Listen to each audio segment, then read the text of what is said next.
Esto es Chácara TV.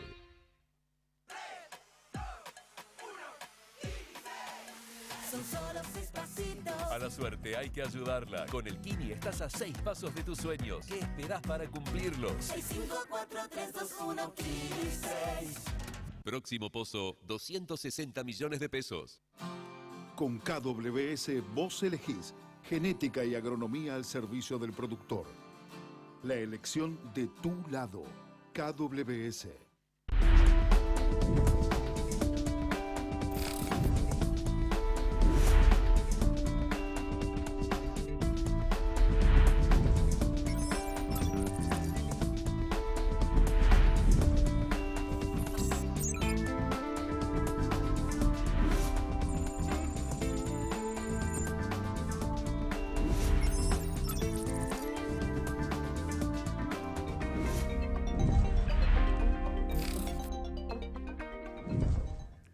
Hola, ¿cómo están? Un mediodía fresco en la ciudad de Buenos Aires y en casi todo el centro del país. 6 grados la marca térmica por estas horas. Vamos a estar contándote en los próximos minutos cómo va a seguir el tiempo, no solamente en la ciudad, sino en distintas provincias de la República Argentina. Pero también vamos a ampliar los temas que ahora te anticipamos.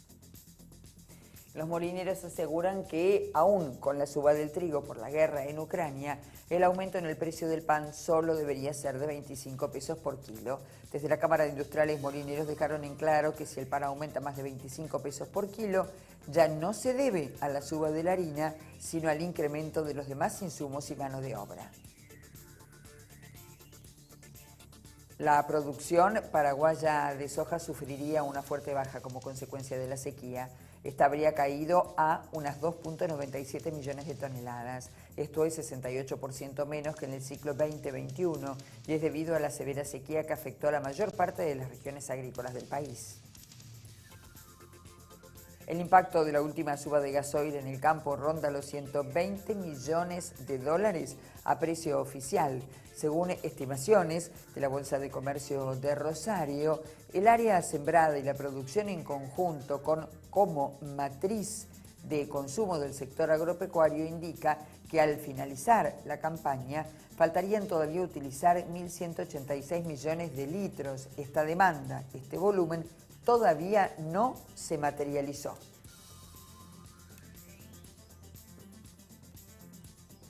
¿Y cómo va a seguir el tiempo en los próximos días en la ciudad de Buenos Aires? Con datos del Servicio Meteorológico Nacional te lo contamos. El sábado, mayormente nublado, 15 grados la temperatura mínima prevista, 25 grados centígrados la máxima esperada. Para el domingo, algo nublado, 14 la mínima, 28 grados centígrados la temperatura máxima esperada. Para el lunes, 16 la mínima, 28 la máxima, parcialmente nublado.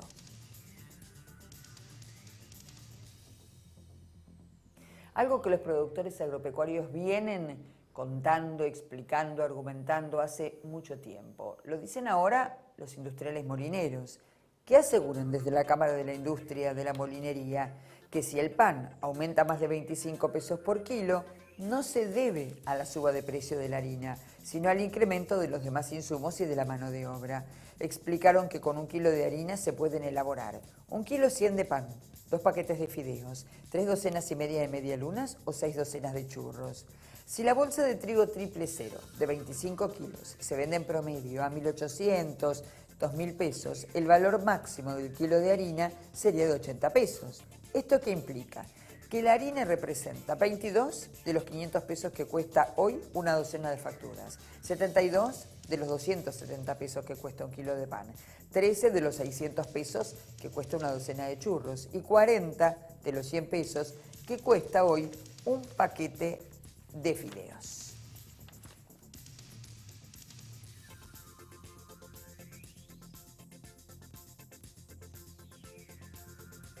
¿Cómo afecta el cambio climático y sus consecuencias a la producción de yerba mate? El cambio climático ya lo estamos viviendo.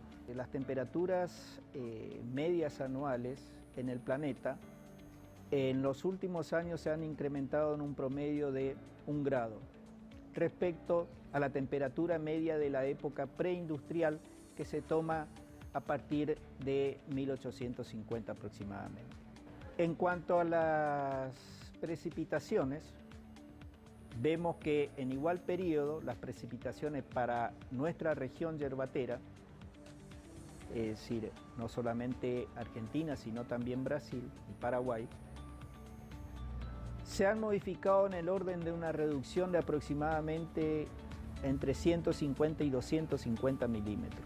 Tengamos en cuenta que el hábitat natural de la yerba mate es el sotobosque de climas subtropicales.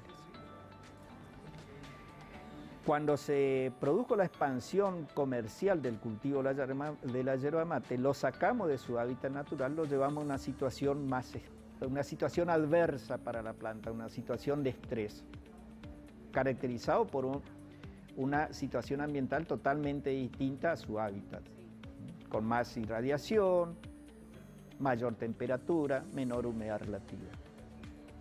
Ahora tenemos un desafío mayor para la planta, que es seguir produciendo en condiciones de menor disponibilidad hídrica.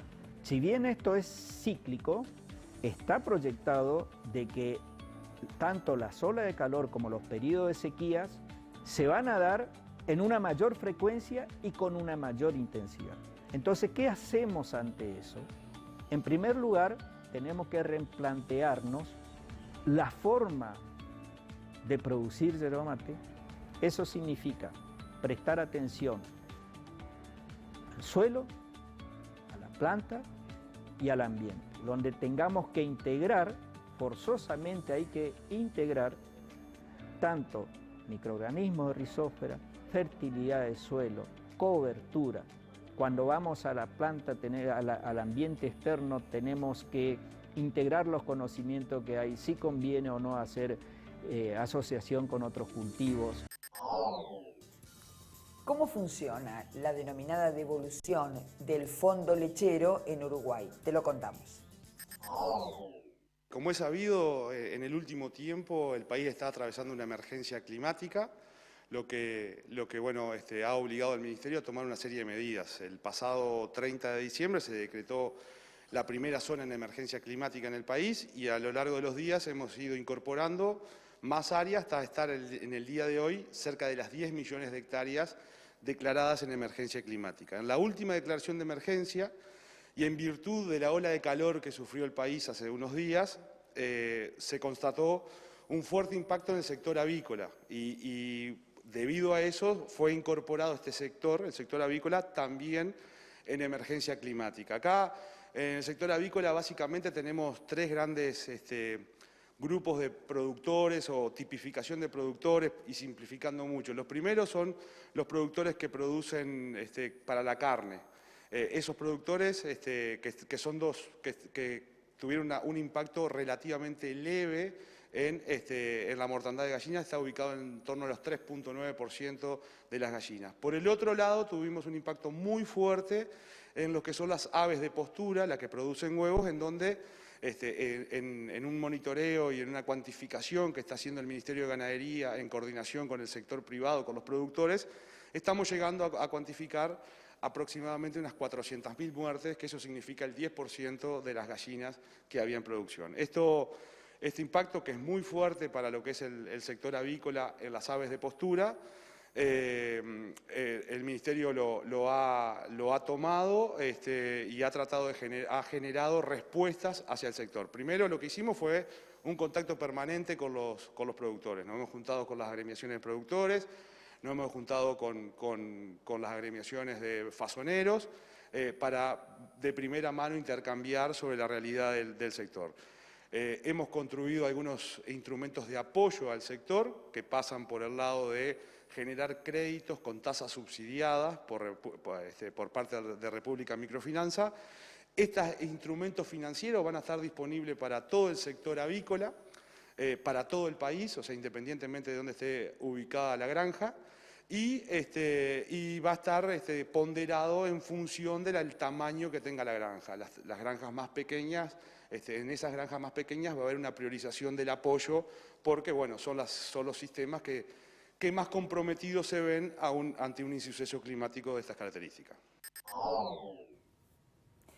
Y vamos ahora al país trasandino, a Chile, porque allí también hubo una fuerte afectación de la sequía este año.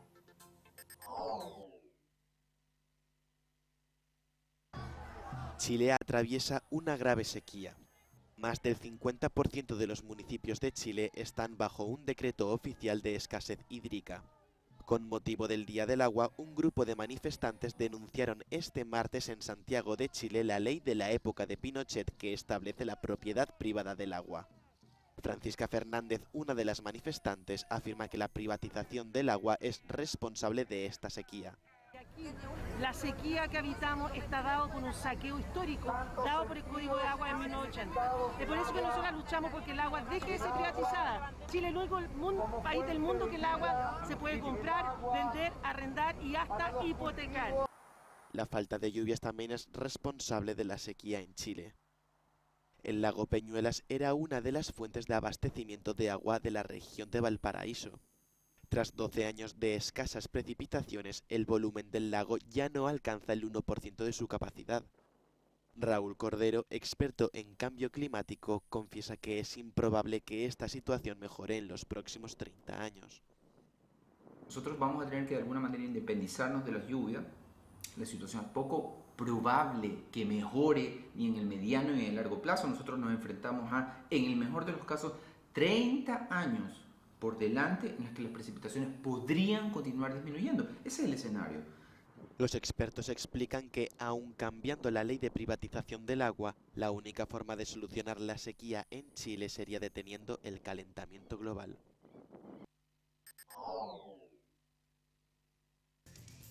Continuamos con la información internacional. El bloqueo de exportación de granos desde Ucrania está afectando fuertemente a Europa.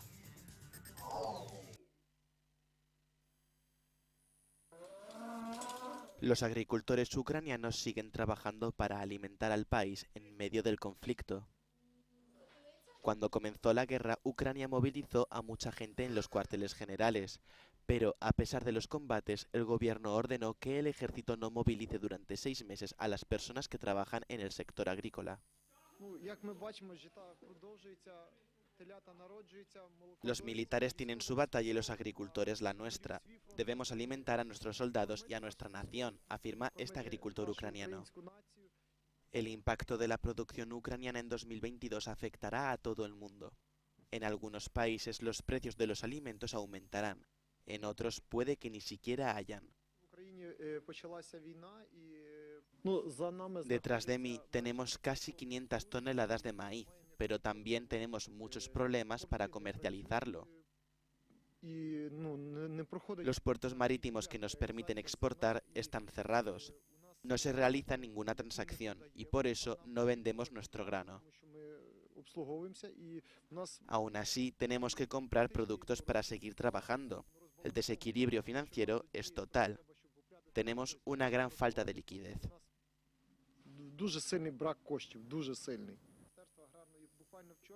Un profesor de la Escuela de Economía de Kiev explicó que si los puertos del Mar Negro permanecen cerrados, gran parte de las exportaciones podrían seguir saliendo del país a través de camiones o trenes. Si la guerra no termina antes de finales de marzo, no habrá más exportaciones desde Ucrania hasta después del verano. Esto afectará especialmente a los países del norte de África y Oriente Medio. Los precios de los alimentos podrían duplicarse fácilmente con respecto a los precios de enero de 2022, haciendo que el pan sea inasequible para la población de estas regiones.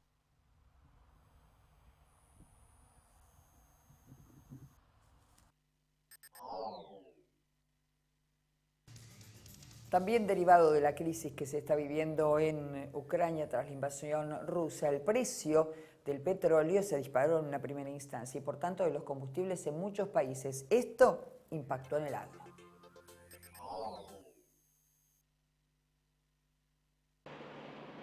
La guerra ha impactado en todos los sectores de la economía europea. Uno de ellos es la industria pesquera. El precio del combustible para los barcos había ido en aumento en los últimos meses, pero se ha disparado desde el comienzo de la guerra. Para los pescadores, la situación es un desastre.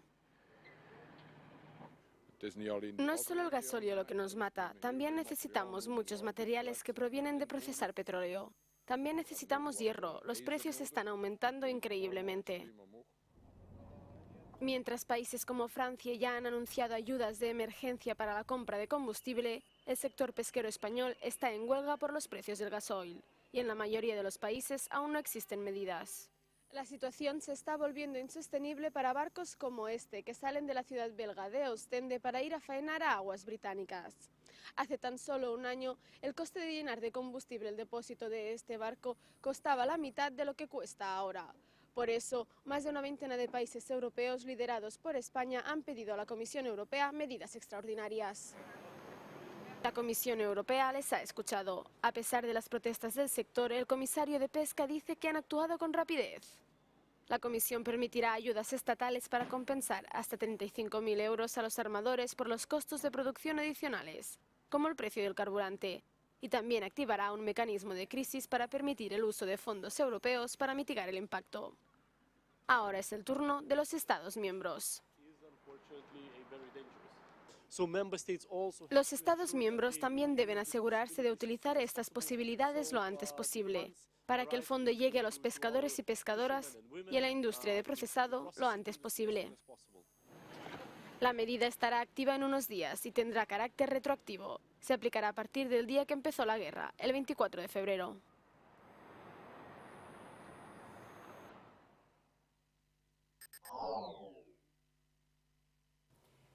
Nos trasladamos por unos minutos a Paraguay. Respecto del tema, en la FAO manifestaron su preocupación porque la sequía está afectando fuertemente a los productores campesinos de Paraguay.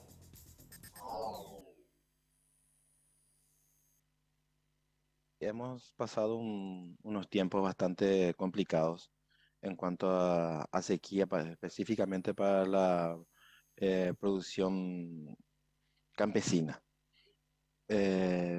Actualmente estamos trabajando en conjunto con el Ministerio de Agricultura y Ganadería para detectar la magnitud de esta sequía. Es así que estamos también desarrollando algunas acciones de emergencia en conjunto, en FAO cooperando con el Ministerio de Agricultura para poder atender con urgencia a este sector bastante golpeado, porque sabemos que hemos tenido como 2 años consecutivos de sequía. Es un panorama que no teníamos. Estamos estimando alrededor de 264.000 agricultores que trabajan de la agricultura familiar campesina, y de ellos 210.000 agricultores, o sea, el 80% se vieron afectados en niveles severos y extremos ante esta situación. Esto, por ejemplo, se puede notar ya en la oferta de productos alimenticios. Está bastante caro. Recordemos que hasta hace poco se estaba haciendo inclusive memes en cuanto a la lechuga, lo caro que está, hoy el huevo también. O sea, es todo va concatenado eso. Por ejemplo, hablando de la producción de huevo, el huevo se encarece porque la materia prima escasea. La materia prima para la alimentación de las aves. Se hubieron muy bajos rendimientos de maíz, de soja, de sorgo. Entonces eso impacta al final en la economía de la agricultura familiar campesina y también de las zonas urbanas. Y más todavía teniendo en cuenta este contexto post-pandemia COVID-19 que requiere también algunas acciones para reactivación económica. Se está intentando obtener datos de daños y pérdidas reales en el momento. Es muy relativo todavía conocer a profundidad hasta dónde llegamos, ¿verdad? Entonces el esfuerzo ahora se está haciendo en tener una base de datos en tiempo real de la cantidad de gente que estuvo o está porque sabemos que para la recuperación de un evento climático severo como la sequía cuesta bastante. Entonces se están haciendo acciones puntuales en cuanto a la recolección de datos de las familias afectadas hasta ahora, y también algunas medidas se están planificando medidas de emergencia para asistir a alguna familia. ¿Cuáles son las medidas de emergencia? Por ejemplo, provisión de semillas, generación de capacidades en sistemas de captación de agua, porque el cambio climático el cambio climático es una realidad que tenemos hoy y es como que hay que ir preparándose. Ojalá que esto no se agrave, pero deberíamos generar tecnologías y metodologías, especialmente para el sector campesino, para que pueda ser resiliente ante esta amenaza. Porque inclusive los pronósticos están avisorando que recién tendríamos a mitad de este año, allá por junio, las lluvias normalizadas. Entonces es todavía un proceso bastante lento, ¿verdad? Si bien estas últimas lluvias que vinieron por lo menos disminuyeron bastante la temperatura, eso hace también que sea un poco más ecológicamente y fisiológicamente más acorde a la producción de vegetales. Porque recordemos que, por ejemplo, en enero teníamos temperatura sobrepasando 45 grados y nos comentaban desde la Dirección de Suelos del Ministerio de Agricultura y Ganadería que llegaron a tomar temperatura de suelo y rondaban los 60 grados la temperatura del suelo. Entonces es algo bastante complejo y complicado. Entonces esas son las acciones por el momento que se están llevando a cabo. Son como dos actores importantes dentro del ministerio que están involucrados. Por un lado está la unidad de gestión de riesgos, que tiene todo un plan de acción anticipatoria desarrollado, especialmente con eventos severos de sequía, y con los agentes de extensión agraria que se coordina con el DEAC. Entonces, actualmente se reciben en las unidades, en las localidades más afectadas, el agente extensionista es el que tiene contacto directo con la gente, entonces se recibe de boca directa al involucrado. El extensionista también va y verifica y releva hay también todo un diseño de una metodología para evaluar los daños y pérdidas, ahí se van anotando, pero todavía, como le decía, es un poco lento porque vamos todavía dependiendo muy de lo físico. El desafío es avanzar en la digitalización para que esta información sea mucho más rápida. Entonces, esa es la metodología que se está llevando a cabo. Por un lado, lo contemplado en el plan de acción temprana con eventos de sequía y también por contacto directo de los extensionistas en territorio.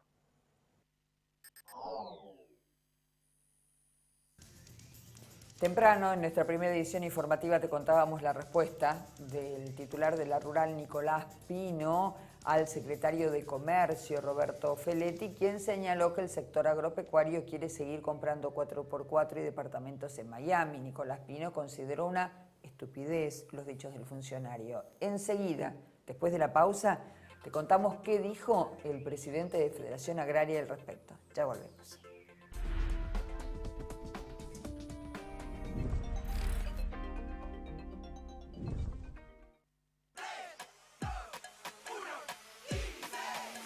Son solo 6 pasitos. A la suerte hay que ayudarla. Con el Kini estás a 6 pasos de tus sueños. ¿Qué esperás para cumplirlos? 6, 5, 4, 3, 2, 1, Kini 6.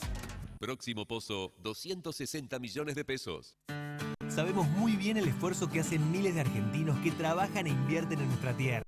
Y queremos estar ahí para acompañar e impulsar su negocio, haciendo que su día a día sea más fácil. Si el campo evoluciona, evolucionamos todos. Galicia, siempre junto al campo. ¿Sabías que la producción ganadera argentina reduce de manera natural la emisión de gases de efecto invernadero? Las praderas y pastizales naturales que alimentan nuestro ganado retienen más carbono en los suelos del que genera el ganado. Compensa así no solo sus propias emisiones, sino también las de otros sectores productivos no rurales. Carne argentina, carne sustentable.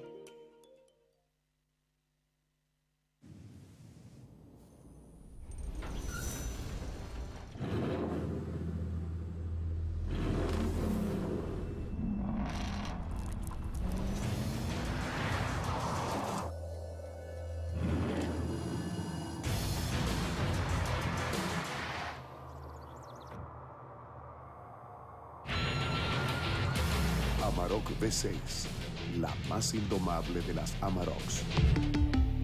Volkswagen. Rotoenfardadoras Mainero, un negocio redondo, alta capacidad de compactación, gran productividad y el mayor rendimiento, con atador de hilo y red y sistema de cúter o tradicional. Hable hoy con su concesionario Mainero, tenga el mejor equipo, los mejores rollos y cierre un negocio redondo. Mainero.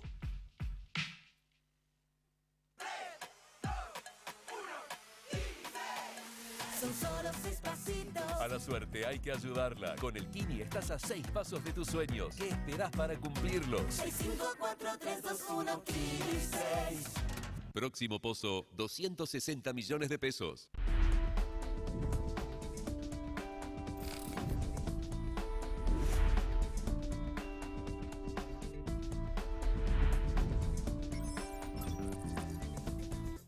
No sin consecuencias para la Argentina, la producción paraguaya de soja sufriría una fuerte caída esta campaña, es como consecuencia de la sequía. La producción habría caído unas 2.970.000 toneladas, esto es un 68% menos que en el ciclo 2020-2021 por la severa sequía que afectó a la mayor parte de las regiones agrícolas del país vecino. ¿Quién hizo esta estimación? Fue la Cámara Paraguaya de Exportadores y Comercializadores de Cereales y Oleaginosas. Se trata de la más baja desde el ciclo 96-97, cuando el área de siembra apenas ocupaba 1 millón de hectáreas y ahora ocupa 3.300.000 hectáreas sembradas. El rendimiento promedio a nivel nacional se ubicaría en unos 900 kilos por hectárea. Es el volumen más bajo de toda la historia paraguaya. Recordemos que aquí en vivo, en nuestros estudios, estuvo conversando con nosotros el titular de Ciara Sec, Gustavo Idígoras, quien anticipó que esto habría de ocurrir, señalando que esto afecta de manera directa a la Argentina, porque la sequía hizo que también se redujera la producción sojera de la Argentina, que hasta hace solamente un mes estaba utilizando solo el 50% de su capacidad instalada, razón por la cual, una vez más, como ha venido ocurriendo en los últimos años, debería importar soja de Paraguay para realizar aquí el crushing y luego poder exportar este producto terminado. Frente a esta situación, será muy difícil que Paraguay pueda exportar soja a la Argentina, lo cual le genera o un costo mayor a nuestro país, a los industriales, para hacerse de una oleaginosa que proceda de otro país, o incrementar la desocupación de la capacidad que posee, generando esto un inconveniente no solo a la industria, sino una situación tensa para los trabajadores de la industria aceitera esencialmente.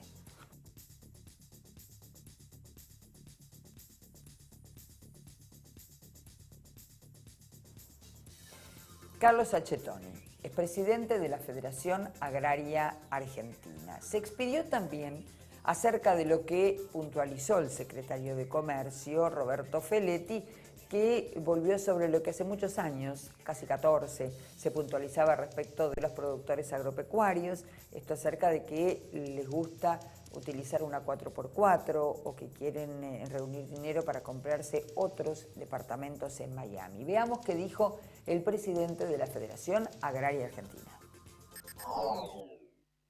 Este miércoles estuvimos en la Cámara de Diputados de la Nación con presidentes y representantes de diversos bloques que en conjunto totalizan 132 de los 257 diputados que componen este cuerpo. Además, hemos tenido el contacto con el presidente del bloque del Frente de Todos, con quien quedamos reunirnos en los próximos días. El apoyo a nuestro sector ha sido unánime, así como también todos nos expresaron la legitimidad y coherencia de nuestros pedidos. Hemos expresado que no pueden seguir expoliando a los productores porque no solo es que no existen políticas agropecuarias adecuadas para favorecer el desarrollo nuestro y del interior productivo, sino que por el contrario nos castigan buscando cada día nuevas maneras de exprimirnos.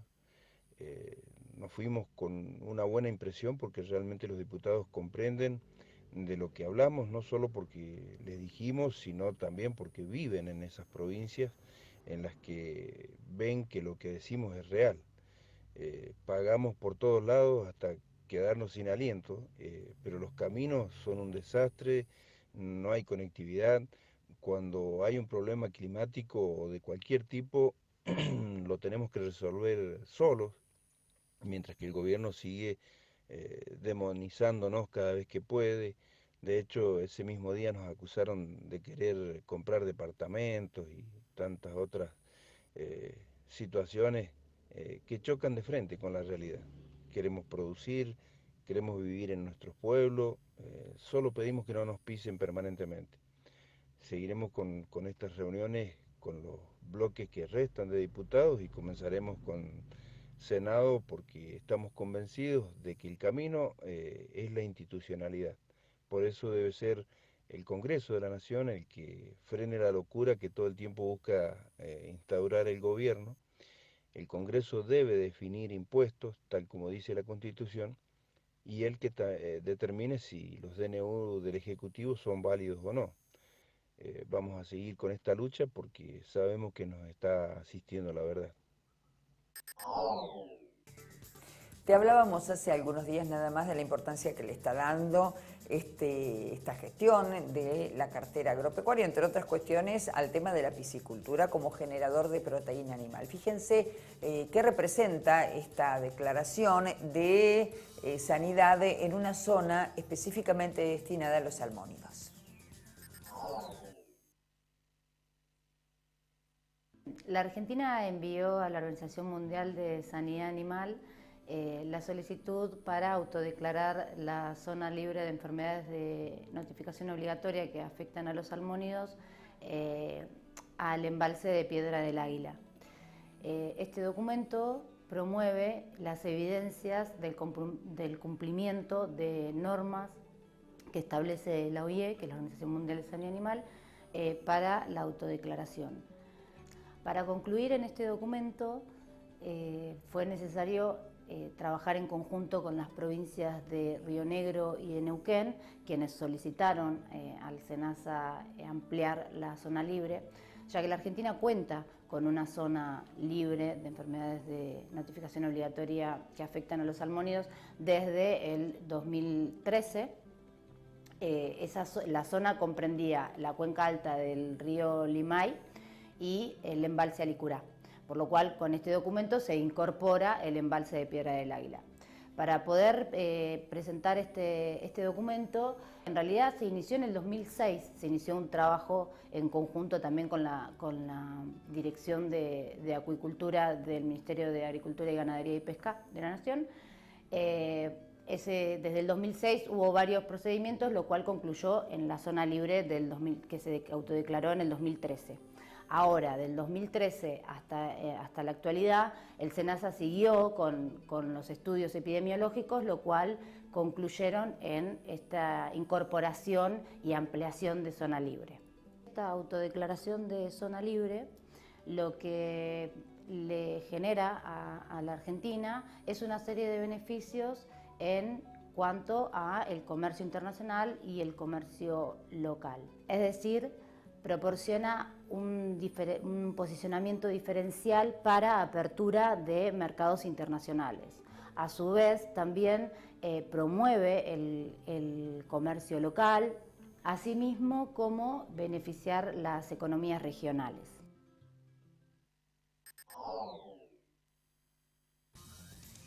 Y nos vamos ahora a la provincia de Misiones, un informe acerca de lo que es la producción agrícola familiar.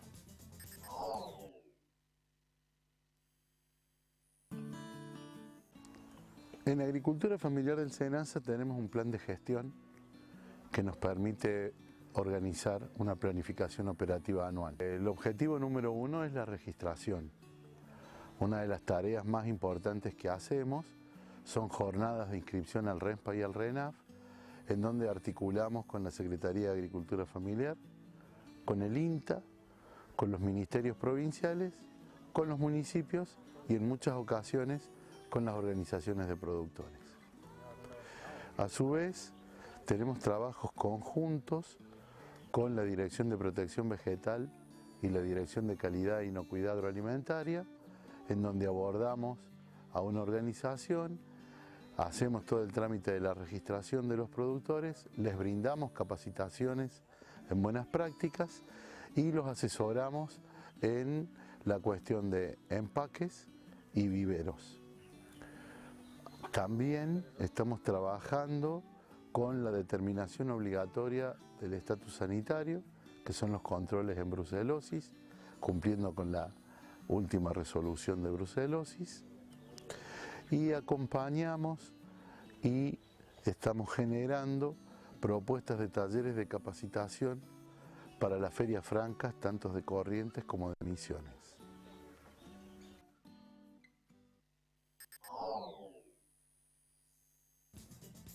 Información internacional, nos vamos a Paraguay. Allí hay preocupación de los avicultores porque han registrado que hay contrabando en la comercialización de huevos. Lo que está pasando es consecuencia del contrabando del 2020 y 2021 que hizo que muchas granjas cerraran. El contrabando en este momento, nosotros no tenemos ahora ingresos de huevos de contrabando.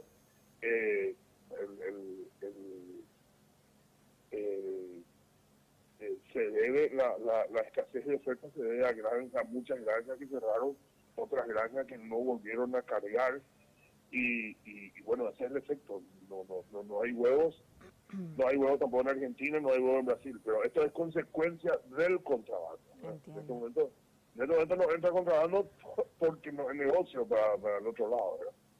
Entonces, se debe a que muchas granjas, casi 40.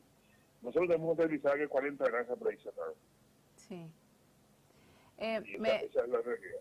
Me decía que, bueno, me puede decir en números, ¿cuántas granjas había, cuántas cerraron y actualmente cuántas están trabajando?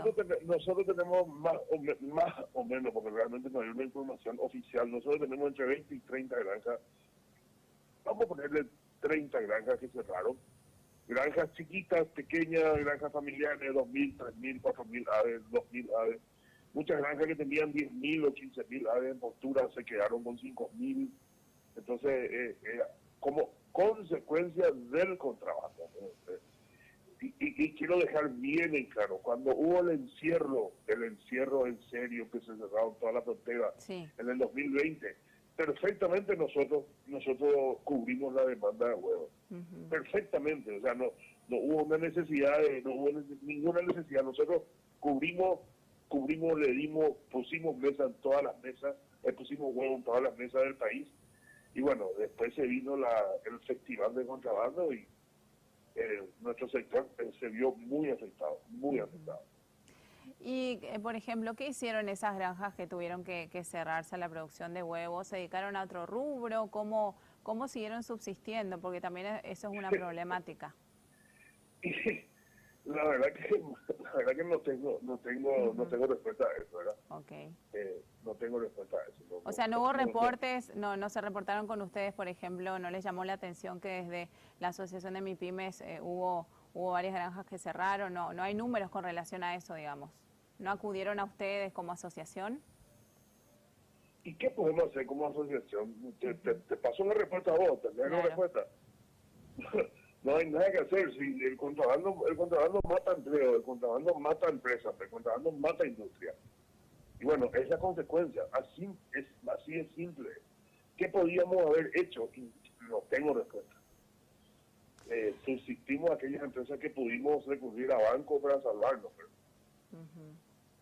Claro, ya se vieron al límite, aquellas que no pudieron acceder a los bancos ya directamente se cerraron y bueno, cada uno siguió, digamos, como pudo, ¿no, señor Rolando? Y así mismo, hay que tener también en cuenta que a pesar de la historia del contrabando en Paraguay, siempre lográbamos sortear los aluviones del contrabando de ahí fuera.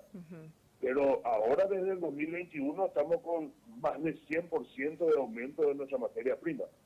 Lo que hoy estamos pagando 2.500.000 la tonelada de maíz.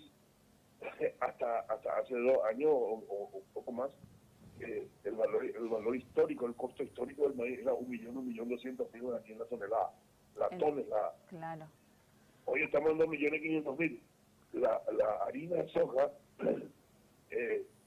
valor histórico de 2.400.000, hoy estamos en 3.500.000. Entonces, ¿Se imaginan? El maíz representa el 62% del balanceado que le damos a nuestras aves. Claro. Hay muchas respuestas a la pregunta. Sí. La situación, llegamos a esta situación como consecuencia de eso. ¿Y qué piensan hacer a partir de ahora? ¿Se han reunido también con otras asociaciones que también están afectados? Sabemos que son muchos los sectores que están afectados por el contrabando, que el reclamo a las autoridades del gobierno también es constante con este tema. Sin embargo, la respuesta siempre es nula, ¿no? Nunca es suficiente lo que hacen o lo que se dice inclusive desde el otro lado. Así mismo, siempre las respuestas son... Bueno, las respuestas son: vamos a insistir, vamos a trabajar. Yo personalmente, a todas las autoridades involucradas en la lucha contra el contrabando, me recibieron, hablamos, siempre fui bien recibido. Tuvimos veces de que se paró, hay veces que no se paró, hay veces que se descuidaron, hay veces que aflojaron. Entonces, nosotros como gremio estamos en permanente contacto. Yo tengo también que reconocer el esfuerzo del ministro Fuster, el esfuerzo del ministro Castiglioni nos atendió muy bien, pero no fue suficiente, esa es la verdad. La lucha contra el contrabando depende de una orden de bien arriba y que llegue hasta abajo. Hay demasiada gente involucrada en eso. Perfecto. Esa es la realidad. Entiendo. Ahora para tener bien en claro, ¿no? Porque las características, o sea, el huevo paraguayo tiene unas características muy significativas, ¿no? El color, sabemos que el huevo de contrabando, aparte, o sea, los huevos paraguayos son marrones y los de contrabando que ingresan a nuestro país son blancos. Esa es la diferencia a la hora de comprar o adquirir este producto. Digamos, se tienen que dar cuenta por esa característica, digamos. Casi 100% esa la realidad. Acá hay uno o dos productores que tienen unos pequeños lotes de aves blancas, pero muy poco. Y sí, la provincia de Misiones y la provincia de Chaco argentino, el predominio es aves de color blanca, o sea, huevos blancos. Y en Paraguay el predominio, el 99,9% es aves de color rojo. Entiendo, claro, porque muchas veces... No siempre, ¿no? Pero muchas veces la ciudadanía desconoce este tipo de detalles, ¿no? También del lugar donde van a comprar este producto, por ejemplo. Entonces, muchas veces también hace falta educar, informar, decir, comunicar y también solicitar a la ciudadanía que no acceda a la compra de esta clase de estos huevos con estas características. Mucho más porque es un artículo perecedero. Estamos hablando de lo que llevamos a nuestra mesa. Sí. Entonces, intentamos hablar con la gente, le contamos a la gente, pero bueno, el precio que llegaba era una vergüenza, el precio que estaba, y bueno, entonces eso hizo que mucha gente comprara y hoy en día la consecuencia está así.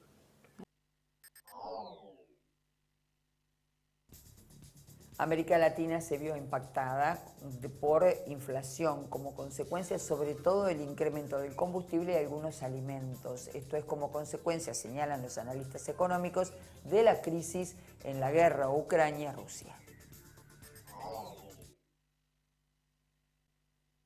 El puerto ruso de Murmansk participa en el pequeño intercambio comercial entre Rusia y América Latina. Moscú importa poco más de un 3% de lo que consume y exporta casi un 1.5% al subcontinente, según cifras del Banco Mundial. Tanto Rusia como Ucrania son grandes exportadores de granos y de petróleo.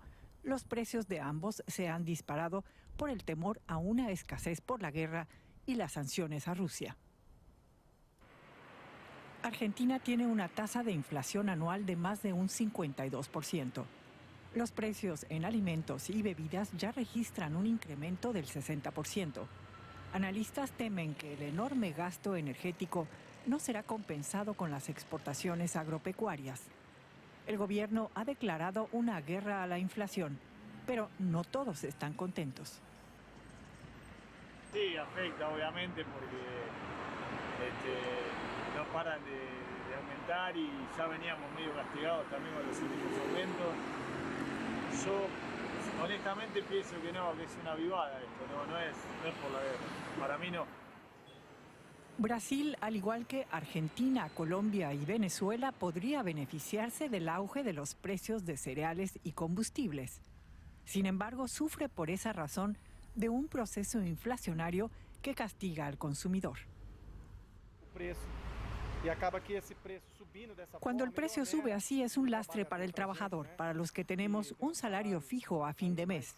Termina siendo un lastre porque no hay manera de afrontar esto, sobre todo para los que trabajamos con aplicaciones de coches. Algunas naciones latinoamericanas son importadoras netas de petróleo, por lo que el fuerte incremento de los productos energéticos afecta sus finanzas. Es el caso de Panamá, que además no tiene grandes reservas de hidrocarburos. Sabemos que es una problemática a nivel global, pero igual nos está afectando más a lo que estamos en este negocio del vehículo. México, cuya mezcla de crudo alcanzó los $120 por barril, tampoco se verá beneficiado, debido a que es un gran importador de gasolina, que supera sus exportaciones de crudo. El costo para el consumidor mexicano será una mayor inflación.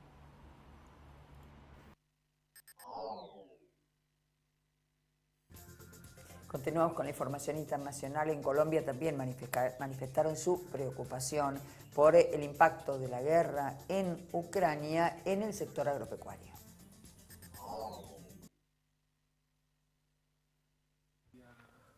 Wilson Buitrago sembró estas papas hace unos meses y utilizó un abono industrial que ahora ha aumentado su valor comercial y eso afecta su negocio. Pues bastante porque nosotros hace un año estábamos comprando el abono por ahí entre 80.000 pesos, lo alcanzamos a comprar. Hoy en día se consigue a 190.000. Las plantas necesitan además urea, un producto químico que en Colombia es importado de Bielorrusia, Ucrania y Rusia. Sin el nitrógeno de los abonos, las papas no crecerán y su precio en el mercado será inferior. Todos, a raíz de todos, vienen de la urea, que dicen que de Rusia, según las noticias, porque uno no conoce Rusia, pero según las noticias es tiene el 40% peor a Colombia de urea. Imagínense. Claro, en el que nosotros, a raíz casi siempre utiliza urea es nitrógeno. Entonces, el porcentaje de una mata para que se desarrolle tiene que tener por ahí el 30% de urea. Los abonos orgánicos son una opción, pero no tienen el mismo rendimiento que los agroquímicos. Muchos agricultores sacaron créditos para financiar la cosecha. Los vecinos ayudan trabajando en el campo de José López, quien a sus 74 años ya no puede hacer todo el trabajo solo y sin abonos. Porque es que aquí la tierra ya no da primero sí la tierra se daba con poquitico abono, ahorita toca echarle harta urea, echarle hartos abonos, todo eso, lo que eso vale harta plata, pero que nos toca así, si no, no nos da nada y al mercado no podemos sacar nada porque si el fruto no nos da tampoco, ¿qué hacemos? Y tan caro, ¿a dónde vamos? Asociaciones de paperos denuncian además que el alto costo de los agroquímicos ha obligado a miles de productores a convertirse en jornaleros. A pesar de que son dueños de su propia finca, no tienen recursos para financiar la cosecha. En este momento son obreros, pasaron de tener sus parcelas a ser obreros de los grandes, que esos son los que se mantienen. Según la Federación del Sector, la situación empeoró con las importaciones que recibió Colombia el año pasado y la falta de control a prácticas desleales como el dumping o venta a pérdida. Importar 80.000 toneladas de papa quiere decir que se desplazan más de 200.000 toneladas de papa en fresco. Esto es desastroso para los productores de papa del país. Los campos colombianos dependen ahora de los abonos que puedan conseguir en Estados Unidos o China, productos más costosos que los que traían de Rusia, Bielorrusia o de Ucrania.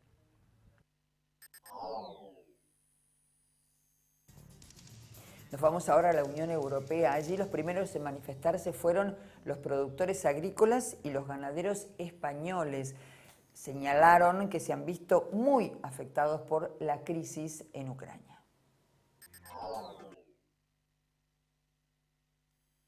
Empezó como una pequeña protesta de una asociación de transportistas minoritaria, pero pronto se convirtió en una gran huelga a medida que más conductores se unían a la acción sindical en contra de la subida de precios del carburante. por tal parados ante la posibilidad de poder trabajar perdiendo más dinero, estamos en un punto que el desabastecimiento es evidente. Hay grandes fábricas, grandes productoras que ya no tienen materia prima. Ahora está el efecto del paro. La protesta ha canalizado el creciente descontento social en España, que sufre las consecuencias de la inflación agravada por la invasión de Ucrania. La huelga del sector del transporte ha afectado a la cadena de suministro y en los supermercados algunos productos frescos escasean. Jesús Anchuelo cultiva cereales. Agricultores y ganaderos están sufriendo las consecuencias de la huelga, pero comparten con ellos algunos de sus problemas. Es un problema general ya para toda la sociedad, todos los sectores, pero nosotros en particular, los agricultores y ganaderos, ya veníamos arrastrando este problema durante meses. Ahora se ha agravado muchísimo con la guerra de Ucrania. Hay explotaciones que ya no pueden aguantar más, sobre todo los ganaderos. Les ha subido muchísimo el pienso, les ha subido muchísimo la energía, les ha subido el gasóleo. Todo lo necesario para producir les ha subido. Cerca de 150.000 personas asistieron a una manifestación en Madrid en defensa del sector agrario. La inflación en España alcanza ya el 7,6%. El Gobierno de España se ha comprometido a tomar medidas para reducir el precio del combustible y la energía, pero solo anunciará sus planes el 29 de marzo, mientras Pedro Sánchez continúa su gira europea para tratar de encontrar una respuesta común de la Unión Europea al alza de precios. Pero para los miles de personas que se han reunido hoy aquí, la respuesta del Gobierno llega tarde.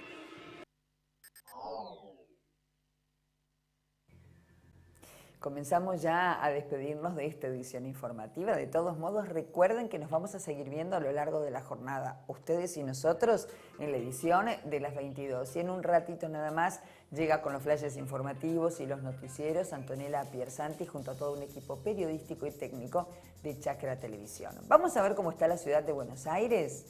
15 grados la marca térmica en este viernes, luego del feriado de ayer. Un fin de semana que se avisora como frío, con el cielo nublado. Y fíjense ahora, cielo cubierto, desde muy temprano lo estábamos anticipando, lloviznas, probabilidad de que la temperatura descienda. Así está en este momento la ciudad de Buenos Aires, el epicentro porteño y el símbolo que caracteriza a la ciudad, el obelisco. Pero a ver qué va a pasar en los próximos días. El Servicio Meteorológico Nacional dice que para este sábado estará mayormente nublado, 15 grados será la temperatura mínima, 25 la máxima. El domingo algo nublado, 14 la mínima, 28 la temperatura máxima que se prevé. Y para el lunes, parcialmente nublado, la mínima esperada es de 16 grados centígrados y la máxima de 28 grados.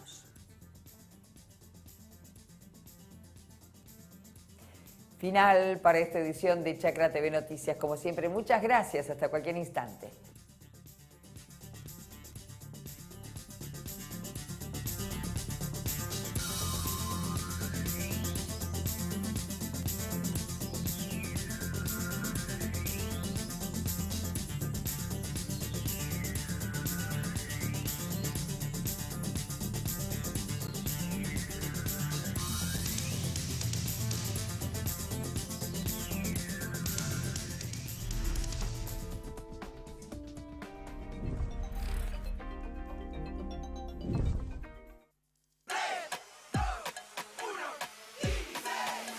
Son solo 6 pasitos. A la suerte hay que ayudarla. Con el Kini estás a 6 pasos de tus sueños. ¿Qué esperás para cumplirlos? 6, 5, 4, 3, 2, 1, Kini 6. Próximo pozo, 260 millones de pesos.